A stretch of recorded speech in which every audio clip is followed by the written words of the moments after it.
Everyone, welcome to Chetan Bharat learning. आज इस video में हम लोग करेंगे जो पिछले साल जो भी करंट अफेयर न्यूज़ में रहे थे उनको हम रिवाइज करेंगे थ्रू एमसीक्यूज़।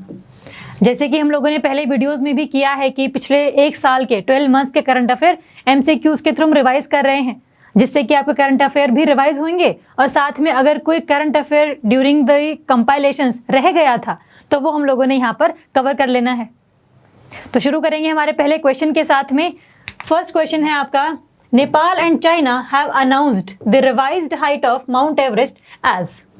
अभी ना काफ़ी ज़्यादा इन पर डिस्प्यूट चल रहा था कि जो एक्चुअली माउंट एवरेस्ट है उसकी हाइट एक्चुअली है कितनी, क्योंकि चाइना का कुछ और पैरामीटर है उस हाइट को जज करने का, जो नेपाल है उसका कोई और क्राइटेरिया था हाइट को मेजर करने का, और जो इंडिया है उसने भी अलग लेवल पर जाकर अपनी जो माउंट एवरेस्ट की हाइट है उसको मेजर कर रखा था। तो किसकी बेसिकली चलेगी, किसकी सुनी जाएगी, अल्टीमेट जो स्टैंडर्ड हाइट है वो कितनी होगी? ऑप्शंस हैं आपके 8848.86 मीटर्स, 8848.76 मीटर्स, 8848 मीटर्स या फिर 8848.96 मीटर्स। देखो हमारी जो एनसीईआरटीज है, हमारे जो स्टैंडर्ड बुक्स हैं, हम लोगों ने बहुत जगह पढ़ा है कि जो माउंट एवरेस्ट की हाइट है that is around 8848 metres. But exam में क्वेश्चन ना सिंपल अराउंड वर्ड के नहीं आता, वो एग्जैक्ट फिगर पूछता है ना। तो जो एग्जैक्ट फिगर है जिसमें नेपाल और चाइना ने आपस में सहमति बना ली है कि that would be the height of Mount Everest, वो कितनी है? ठीक है, तो आंसर इज 8848.86 मीटर। ये आप ध्यान रखेंगे, 0.86 मीटर से है अभी जो करंटली चल रही है। अगर हम इंडिया की बात करें तो इंडिया की तरफ से जो सर्वे ऑफ इंडिया है 1954 में इसने बताया था कि the height of Mount Everest is 8848 metres. और जो चाइना है, चाइना कहता है कि basically we are measuring the rock height. जैसे कोई भी आपका जो माउंटेन है इसके ऊपर कई सारा जो स्नो कवर भी होता है, तो चाइना कह रहा है कि आप स्नो कवर को मत काउंट करो, आप सिर्फ इस रॉक की हाइट को काउंट करो। बट नेपाल कहता है कि नहीं, आप रॉक की हाइट तो काउंट करो ही करो, साथ में इसके ऊपर जो स्नो डिपॉजिटेड है उसकी हाइट भी काउंट करो। इसीलिए जो 3 मीटर का डिफरेंस था बिटवीन चाइना एंड नेपाल की मेजरमेंट, उसको खत्म कर दिया गया है। डिस्प्यूट अब खत्म हो चुका है, रिजॉल्व हो चुका है सारा का सारा इशू। और अब दोनों कंट्रीज क्या मान रही हैं? That height of the Mount Everest is 8848.86 metres. ये आप ध्यान रखेंगे। अगर आप पेपर में चीज़ें थोड़ी और डिटेल में आती हैं तो आपको हल्का सी पता हो कि जो पहले 8844 मीटर थी क्लेम्ड बाय चाइना, कम बताता था ये because it is more of rock height, और जो नेपाल है वो स्नो हाइट की बात करता था कि rock height plus snow cover भी, ग्लेशियर वाला कवर। तो 8847 मीटर बाय नेपाल। तो ये 3 मीटर का जो डिस्प्यूट था that has been resolved by this agreement between China and Nepal. Clear है? तो कैसा भी क्वेश्चन आ जाए आपको पता होना चाहिए।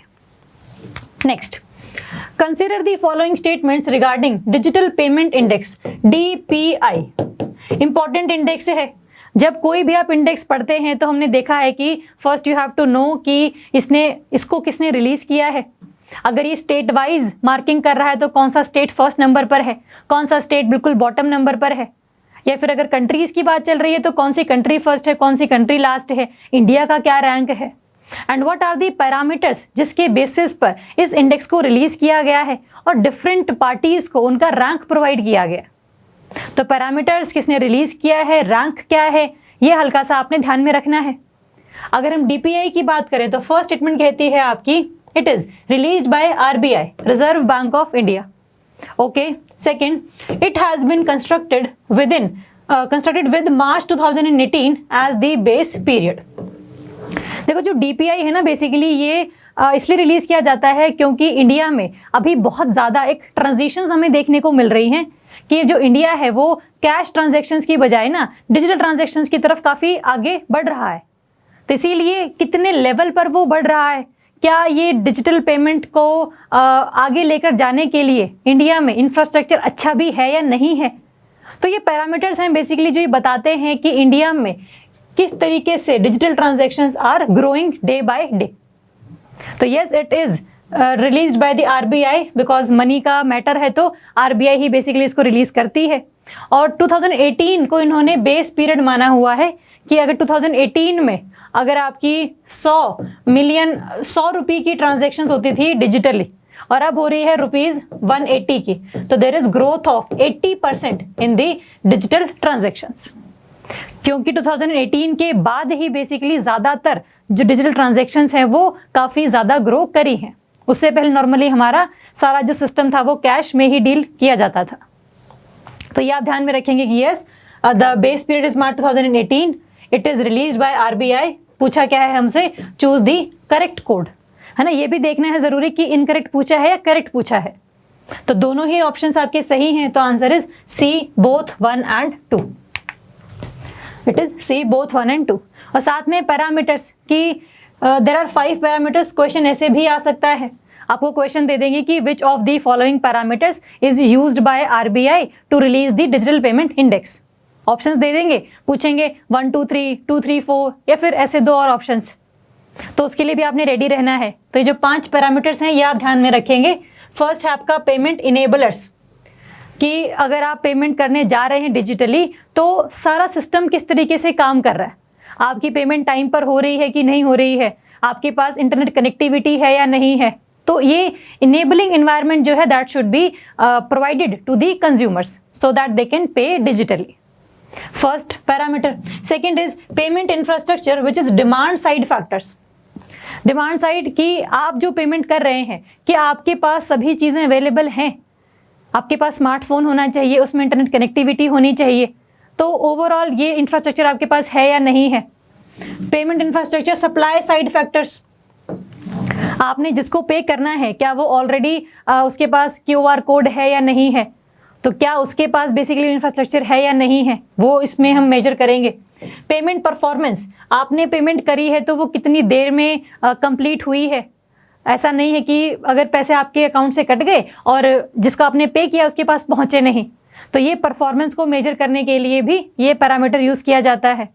And last is consumer centricity, कि जब भी आरबीआई या कोई और बैंक कोई पॉलिसी बनाता है regarding improving the digital transactions, तो वो कितना ज़्यादा कंज्यूमर को ध्यान में रखते हुए चीज़ें बना रहा है। तो ये आपने ध्यान में रखना है कि दीज आर दी 5 पैरामीटर्स, जहाँ पर कंज्यूमर की जो एक कंज्यूमर को एज ए सेंटर पॉइंट माना जा रहा है। इंफ्रास्ट्रक्चर कंप्लीट होना चाहिए, चाहे वो डिमांड साइड हो चाहे सप्लाई साइड हो। पेमेंट करने की जो परफॉर्मेंस वाला रेट है वो कितना ज़्यादा है, और या फिर जो इनेबलर्स हैं पूरा एक ओवरऑल जो एक पेमेंट का इंफ्रास्ट्रक्चर है वो है या नहीं है। These are the 5 parameters. तो क्वेश्चन चाहे इस तरीके से आए, चाहे क्वेश्चन इसके पैरामीटर्स पर आए, आपको दोनों चीज़ें पता होनी चाहिए। चलो नेक्स्ट क्वेश्चन करेंगे। Which commission is set up by the president of India to look into the issue for sub categorization of OBC other backward classes. पहली बात तो what do you mean by the sub categorization of other backward classes. जैसे हम बोलते हैं कि OBC में there are 2 layers, one is the creamy layer and one is the non creamy layer. Creamy layer में वो आते हैं जिनकी अगर हम सेंट्रल लिस्ट की बात करें तो family income is more than 8 lakh per annum, वही बेसिकली इसमें आते हैं, है ना। तो इनको OBC का रिजर्वेशन का जो बेनिफिट है वो नहीं मिलता। जो OBC है नॉन क्रीमी लेयर में जिनकी income less than 8 lakh per annum है, they only are getting the benefits of reservation. अब इनमें भी ये जो नॉन क्रीमी लेयर है ना, इनमें भी कई सारी ऐसी कास्ट हैं जो कि काफ़ी अब डेवलप्ड हैं, काफ़ी अपलिफ्टेड हैं। तो ऐसी नॉर्मल अगर हम मान लो 5 कास्ट की बात करते हैं, 5 में से एक तो है बिल्कुल ही डिप्रेस्ड अभी भी, और जो बाकी 4 है ना ये इन्होंने रिजर्वेशन का बेनिफिट लेकर जॉब्स ले ली हैं, पढ़ाई कर ली है, काफ़ी इनका सोशल स्ट्रेटा अच्छा है अब। तो अब ये जो 1 कास्ट है, अगर आपने इसको ज़्यादा प्रमोट करना है कि जब भी रिजर्वेशन काउंट किया जाएगा तो सबसे पहले जो प्रायोरिटी होगी that would be given to this 1 number caste. तो that is sub categorisation, OBC के अंदर रिजर्वेशन, ताकि जो डिफरेंट कास्ट हैं उनको भी आगे आने का मौका मिले। सिंपल कुछ कास्ट ही सारे रिजर्वेशन का बेनिफिट ना ले जाए। तो इसको डिस्कस करने के लिए प्रेसिडेंट ऑफ इंडिया ने एक कमेटी बिठाई थी, उसका नाम पूछा गया है आपसे। ऑप्शंस हैं आपके justice KV Kamath committee, justice Rohini commission, PK Mohanty commission और D none of the above. ये बहुत न्यूज़ में रही थी बिकॉज अभी इसका ना जो टाइम पीरियड है कि आपने सब कैटेगराइजेशन को प्रेफर करना है कि नहीं करना है, इसके रिगार्डिंग जो रिपोर्ट रिलीज करनी थी टू दी सुप्रीम कोर्ट, अब इसको भी आगे एक्सटेंड कर दिया गया है। तो इसका जो टर्म्स ऑफ रेफरेंसेस हैं, टर्म्स ऑफ पीरियड है, that has been increased to January 2022।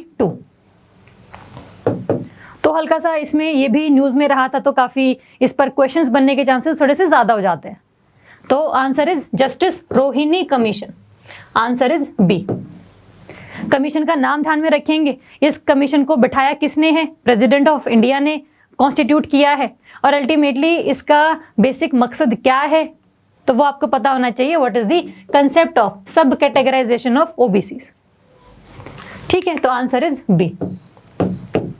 Next, consider the following statements regarding the 13th BRICS summit which held in September 2021। अभी रिसेंटली ही आपकी ब्रिक्स समिट होकर हटी है। BRICS is Brazil, Russia, India, China and South Africa, the group of 5 countries.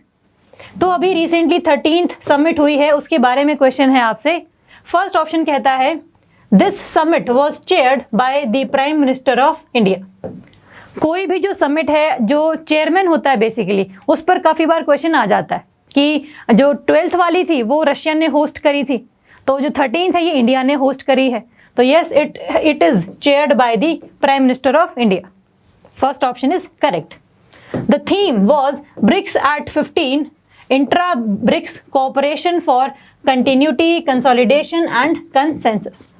Basically इनको 15 years हो चुके हैं, तो इसीलिए अब इसकी नई थीम जो है वो यही आई थी कि ब्रिक्स एट 15, और जितना भी हम लोगों ने पिछले 15 ईयर्स में अचीव किया है उसको हम आगे कंटिन्यू करें, उसको कंसोलिडेट करें, टेररिज्म का जो कंसेप्ट है उसको ख़त्म करें, जो और कंट्रीज़ हैं उनको क्लाइमेट चेंज के लिए अवेयर करवाएं कि क्लाइमेट चेंज को रोको, ग्लोबल वार्मिंग को रोको। तो ये सारी जो चीज़ें हैं ये आपने इसकी थीम से हल्की सी ध्यान में रखनी है। तो कोई भी जो समिट है वो कितने नंबर की समिट है, 13th है, 12th है या 14th है, वर्चुअल मोड में हुई है ऑब्वियसली, तो इसका जो प्लेस है वो हम ध्यान रखने की जरूरत नहीं है। तो वर्चुअल मोड में है और इसकी जो थीम है बेसिकली वो आप ध्यान में रखना, क्योंकि जो छोटे एग्जाम्स होते हैं ना स्टेट लेवल वाले, वहाँ पर थीम्स भी कई बार पूछ लेते हैं। और छोटे लेवल भी क्यों, आपके जो यूपीएससी लेवल का एग्जाम है उसमें भी कई बार थीम्स आई जाती हैं। तो थीम्स का हल्का सा आप ध्यान में रखेंगे। तो इसका आंसर है आपका, क्योंकि पूछा है हमसे करेक्ट स्टेटमेंट, तो दोनों ही सही है, तो answer is C, both 1 and 2। ठीक है, तो answer is C. Next, consider the following statements regarding the Arktika M missile. Arktika कह लो, अर्टिका कह लो, आपकी मर्जी है, बट पता होना चाहिए कि बेसिकली ये जो मिसाइल है ये है क्या। It is not missile, it is the satellite. ये आप ध्यान रखना हल्का सा, ये मिसप्रिंटिंग है। फर्स्ट ऑप्शन है आपका it is developed by Russia, okay. Second, it will monitor climate and environment of the Arctic region. देखो आर्टिका जो सैटेलाइट है इसके नाम से ही क्लियर है हल्का सा कि आर्कटिक रीजन वाला जो एरिया है, जिसमें आपका कनाडा का अपर वाला एरिया, आपका रशिया का साइबेरिया वाला रीजन, ग्रीनलैंड और ऊपर वाला जितना भी आर्कटिक रीजन है उसको स्टडी करने के लिए भेजा गया है। तो ये तो आपके नाम से ही क्लियर है, तो second option is automatically correct. First option कहता है it is developed by Russia. अब हल्का सा कंफ्यूजन हो सकता है कि जो आर्कटिक एरिया की कंट्रीज हैं वही बेसिकली इसको थोड़ा सा ज़्यादा प्रमोट करने की कोशिश करेंगी, बिकॉज जो ग्लोबल वार्मिंग है उससे जो आर्कटिक सी की आइस पिघल रही है, ग्लेशियर जो मेल्ट कर रहे हैं, उससे सबसे ज़्यादा जो खतरा है वो है उन कंट्रीज़ को जो कि आर्कटिक सी को टच करते हैं। तो इसीलिए एक ऐसी कंट्री होगी जो आर्कटिक सी को टच कर रही है, बिकॉज ज़्यादा प्रोननेस है कि ग्लेशियर्स के मेल्ट करने की वजह से सिटीज़ सबमर्ज हो जाएंगी उस एरिया की। तो Russia touches the Arctic sea, है ना, तो दिस इज ऑल्सो ट्रू कि it is developed by Russia. तो first is correct, second is correct. तो पूछा भी क्या है आपसे, चूज दी करेक्ट कोड। तो answer is C, both 1 and 2। ये हम ध्यान रखेंगे। साथ में हल्का से इसमें चीजें और भी लिखी हुई हैं कि जो सैटेलाइट है वो क्या करेगी, it will monitor the climate and environment of the Arctic region, और बहुत ना कंटिन्यूअस और कंसिस्टेंट जो मॉनिटरिंग है वो करेगी। आपको डेटा जो है हर 30 मिनट्स में, हर 45 मिनट्स में ये सेंड करती रहेगी कि किस तरीके से जो ग्लेशियर की आइस है वो पिघल रही है या नहीं पिघल रही है। तो आपको बहुत शॉर्ट टर्म का जो डेटा है वो प्रोवाइड कर रही है, जिससे आप बहुत जल्दी जो पॉलिसीज है वो फॉर्म कर सकते हैं। ऐसा नहीं होगा कि भाई 1 साल बाद आपको डेटा मिल रहा है और उसके बाद आप पॉलिसी बनाने के अब उस फेज में ही नहीं है, बिकॉज कॉन्सिक्वेंस आपको झेलने पड़ेंगे अब। तो ये बहुत शॉर्ट टर्म का जो डेटा है ये प्रोवाइड करेगी सभी कंट्रीज को, और हर 15 to 30 मिनट्स में ये अर्थ के आर्कटिक रीजन को ऑब्जर्व करेगी, and ultimately it is in the highly elliptical orbits. ये आपके एलिप्टिकल ऑर्बिट में बेसिकली प्रेजेंट है। तो इसका ऑर्बिट आपसे पूछ सकते हैं, ऑप्शन आ सकता है कि ये पोलर ऑर्बिट्स में है, तो ये एलिप्टिकल ऑर्बिट में है बेसिकली। तो इसका काम क्या है, किसने भेजी है, क्या इसका ऑब्जेक्टिव है, ये हल्का सा आपको इशू ध्यान में रखना है, ताकि ऑप्शंस कैसे भी हों, क्वेश्चन कैसा भी आए, अगर आपको कंसेप्चुअल क्लैरिटी है तो आप वो क्वेश्चन इजीली ठीक कर सकते हैं। ठीक है, चलो next. Da Vinci Plus and Veritas missions recently seen in news are related to। ये रिसेंटली 2 नए मिशंस हैं जो कि लॉन्च किए गए थे। ऑप्शंस हैं, देख लेते हैं कि किसके बारे में है। First is build commercial spacecrafts powered by biofuel. Second, take tourists to space successfully. C, study वीनस's composition. And D is large scale survey of exoplanets. अब दोनों में आप देखना ये वी टर्म इज कॉमन, तो इसे आप ध्यान में रख सकते हैं कि da Vinci plus and Veritas is regarding the study of वीनस's कंपोजिशन। जो वीनस प्लैनेट है आपका, उसको स्टडी करने के लिए हम लोगों ने ये 2 चीजें भेजी हैं। अब हम लोग कौन हैं, हम लोग हैं नासा। नासा ने बेसिकली ये दोनों मिशन अनाउंस किए थे जो कि अलग अलग ऑब्जेक्टिव्स लेकर अपने जाएंगे वीनस के पूरे सरफेस पे। तो ऑप्शंस में अगर हम आंसर देखें तो दिस इज सी, तो स्टडी दी वीनस's कंपोजिशन। और अगर हम अलग अलग देखें दा विंसी प्लस का क्या काम है, देखो दा विंसी प्लस का काम है basically it will analyse the thick and cloudy Venetian atmosphere. Da Vinci में ए है तो it is regarding the atmospheric study of the Venus, कि उसका एटमॉस्फेयर में कौन सी गैसेस प्रेजेंट हैं, कितने नंबर ऑफ मॉलिक्यूल्स प्रेजेंट हैं, क्या एक ऐसा पॉसिबिलिटी है कि यहाँ पर लाइफ आगे फ्यूचर में पॉसिबल हो पाए। तो ये सब जो चीज़ें हैं ये पूरी स्टडी करेगा आपका दा विंसी प्लस। और साथ में weather the planet ever had an ocean and was possible habitable, कि क्या यहाँ पर पहले वाटर का जो प्रेजेंस है वो थी या नहीं थी, ओशन यहाँ पर था या नहीं था, क्या ये पहले हैबिटेबल था या नहीं था।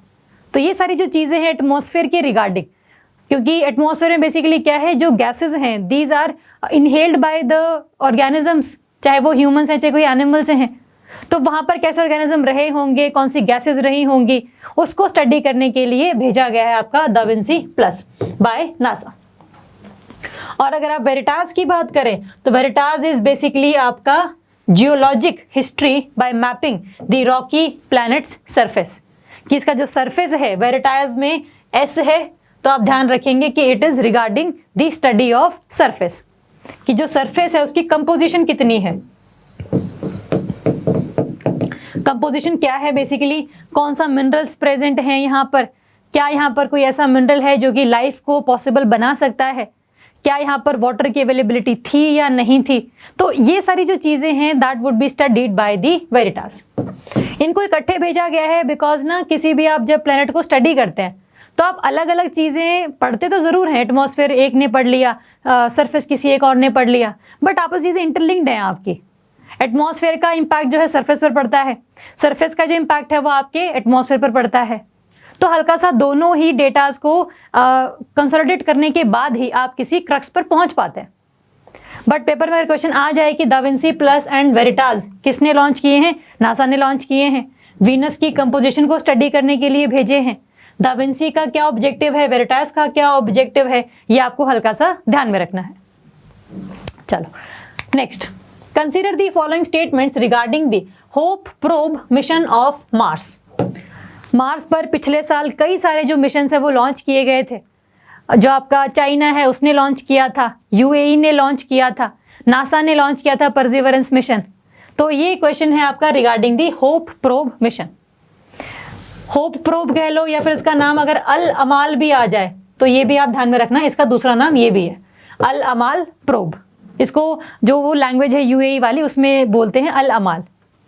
फर्स्ट है it is launched by UAE, yes ये तो मैंने आपको अब बता ही दिया कि यूएई की लैंग्वेज है, तो yes it is launched by UAE. Second, with the successful Mars orbit insertion, the UAE becomes the fifth entity to reach the red planet Mars, joining NASA, the Soviet Union, European Space Agency and India. अब इस statement में आपके कई सारे जो facts हैं आपके clear हो जाएंगे कि इस जो होप प्रोब मिशन था बेसिकली ये कैसा मिशन था। क्या ये ऑर्बिटर मिशन था, क्या ये लैंडर मिशन था कि ये मार्स के सरफेस पर लैंड कर जाएगा और उसके बाद उसको स्टडी करेगा बहुत नज़दीक से। तो यहाँ पर क्लियर है कि this is the orbit insertion, Mars के अराउंड जो ऑर्बिट है उसमें इसको हम लोगों ने इंसर्ट किया है, यूएई ने इंसर्ट किया है, तो it is the orbiter mission. और हाँ, इससे पहले बहुत सारी ऐसी कंट्रीज़ हैं जिन्होंने ऑर्बिटर में और मार्स के ऑर्बिटर में चीज़ें भेजी हैं प्लैनेट्स को स्टडी करने के लिए। तो इंडिया भी उसमें है, यस, यूरोप भी उसमें है, रशिया भी उसमें है और यूएसए का नासा भी उसमें है। तो पहले 4 जा चुके हैं orbiter missions to study the Mars. This is the fifth country to join the पूरी लीग। तो yes, this statement is right and yes it is also launched by UAE. पूछा क्या है आपसे, करेक्ट कोड ना, तो दोनों ही सही हैं, तो आंसर इज बोथ 1 and 2। तो होप प्रोब मिशन आप जब पढ़ेंगे तो ये कैसा मिशन है, क्या इसका ऑब्जेक्टिव है, और क्या ये अभी तक किसी डेटा को किसने रिलीज़ किया है, कि अभी रिसेंटली कोई न्यूज़ आई है कि इस मिशन के थ्रू हमें जानकारी मिली है कि मार्स पर ये एलिमेंट प्रेजेंट है या नहीं प्रेजेंट है। जो भी चीज़ें न्यूज़ में आती रहती हैं वो भी आप ध्यान में रखेंगे, है ना, तो वो तो करंट इश्यूज हैं, चलते ही रहेंगे। तो इसका आंसर है C, both 1 and 2। Next, consider the following statements regarding the world press freedom day. Okay, world press freedom day है, इस पर क्वेश्चन आ सकता है, कब मनाया जाता है, क्या थीम है, इस डे पर जो world press freedom index release किया जाता है उसमें इंडिया का रैंक कितना है, उस इंडेक्स को रिलीज करने के लिए जो पैरामीटर्स यूज किए गए हैं वो कौन कौन से हैं। तो ये सब क्वेश्चंस आपके बन सकते हैं इस टॉपिक से। फर्स्ट ऑप्शन है the world press freedom Day is an annual celebration of press freedom observed on 13th of May every year. तो डे तो अपने को ध्यान में रखना ही है, तो 13th है या 3 है या 23rd है, ये भी आपको ध्यान में रखना है। तो it is not 13th, it is the 3rd of May। तो दिस स्टेटमेंट इज रॉन्ग। बाकी सब कुछ सही है, प्रेस फ्रीडम को भी हम सेलिब्रेट करते हैं, बट ये डे गलत है। अगर आपको 3 भी याद था कहीं तो 1-3 में भी आप कंफ्यूज हो सकते हैं कि यार 3 है या 13 है 23 है, तो हल्का सा डे का जो स्पेसिफिक है वो आप ध्यान में रखना। नेक्स्ट ऑप्शन है the theme for World press freedom Day is information as a public good, कि ये पब्लिक गुड है बेसिकली, ये आप डिस्क्रिमिनेटली नहीं बोल सकते कि इस पर्सन को ये इंफॉर्मेशन जाएगी, इस पर्सन को इंफॉर्मेशन नहीं जाएगी। It is a public good, it is open for all, और यही हमारी थीम भी है इसमें। तो yes, this statement is right that information as a public good was the theme of this particular day. तो पूछा क्या है आपसे, which of the above statement is correct. तो first is incorrect because not 13th of May, it is 3rd of May। तो 1 is incorrect, second is correct, तो answer is B 2 only. इसमें आप इंडिया का रैंक देख सकते हैं कि जो वर्ल्ड प्रेस फ्रीडम इंडेक्स है इसमें इंडिया का रैंक है 142, काफ़ी ज़्यादा मतलब कह लो नीचे का रैंक है। इसके जो पैरामीटर्स हैं वो भी आप एक बार देख लेना कि किन किन पैरामीटर्स के बेसिस पर इंडिया का रैंक इतना ज़्यादा नीचे की तरफ दिया गया है ना, तो वो आप देख लेना एक बार। बाकी इस क्वेश्चन का जो आंसर है that is B. Next, what is the location of world's biggest under water neutrino telescope launched by Russia.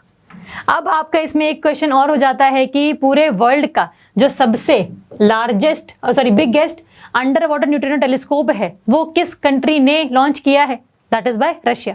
Question ये भी बन सकता था, कहाँ पर है ये भी बन सकता है। ऑप्शंस हैं आपके, बैकाल लेक वर्ल्ड की सबसे डीपेस्ट लेक, कैस्पियन सी, कारा सी, या फिर none of the above.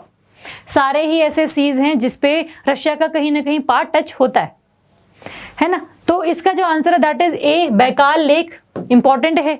But इस ऑप्शंस के साथ आपने क्वेश्चन तो ठीक कर दिया, बट आपको ये पता होना चाहिए कि what do you mean by the neutrino telescopes. ऐसे टेलीस्कोप्स जो कि स्टडी करने के लिए बनाए गए हैं, किसको स्टडी करेंगे? They will study the neutrino. Neutrino एक ऐसा पार्टिकल है जो कि पूरे यूनिवर्स में सेकंड नंबर पर है, जो कि सबसे ज्यादा प्रेजेंट है। फर्स्ट नंबर पर कौन है? आपका फोटोन, जो कि आपका लाइट का एलिमेंट है। जो लाइट्स आती हैं सन से, उसका जो एलिमेंट है दैट इज फोटोन। सबसे ज्यादा पूरे यूनिवर्स में ये है, और सेकंड नंबर पर आपका न्यूट्रिनो है। तो न्यूट्रिनोज आपके सन से निकलते हैं, जब अर्थक्वेक्स आते हैं उस एरिया से निकलते हैं।